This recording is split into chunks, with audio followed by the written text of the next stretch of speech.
মানলাহুল মাওলা ফালাহুল কুল, যে ব্যক্তি আল্লাহর হয়ে যায় আল্লাহ তার হয়ে যায়, শুধু তাই নয় পুরা কুল কায়নাত তার হয়ে যায়। বলেন সুবহানাল্লাহ।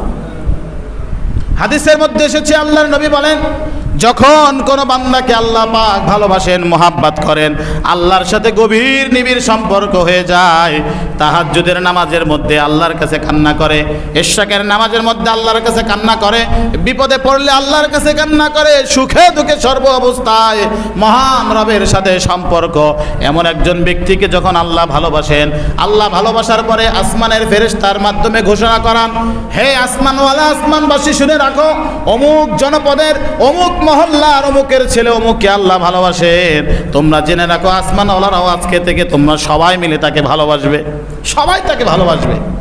এরপরে আসমানওয়ালারা ওই ব্যক্তিকে ভালোবাসতে থাকে।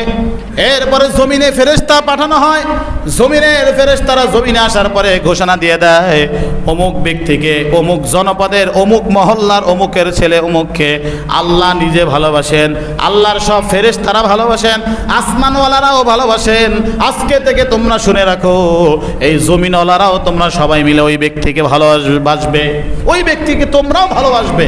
বাস এরপরে আসমানওয়ালা ভালোবাসে, জমিনওয়ালা ভালোবাসে, খোদ আল্লাহ ওই বান্দাকে ভালোবাসেন।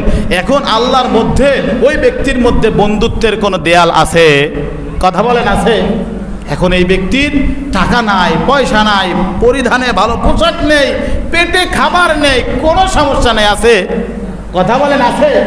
একটা জিনিস মাত্র তার মাঝখানে অন্তরায় হয়ে দাঁড়িয়েছে, বাধা হয়ে দাঁড়িয়েছে, সেটা হচ্ছে মৌত। মৃত্যুর সাথে সাথে আল্লাহ পাক তার জন্য এমন নেয়ামত প্রস্তুত করে রেখেছে, মালা আইনুন রাআত ওয়ালা উযুনুন সামিআত। আল্লাহ বলেন, আল্লাহর নবী বলেন, এমন নেয়ামত আমি আমার বান্দার জন্য রেখেছি যেই নেয়ামত সম্পর্কে কোনো দিন কোনো মানুষ সচক্ষে দেখে নাই, কোনো দিন কান দিয়ে শ্রবণ করেও শেষ করতে পারবে না।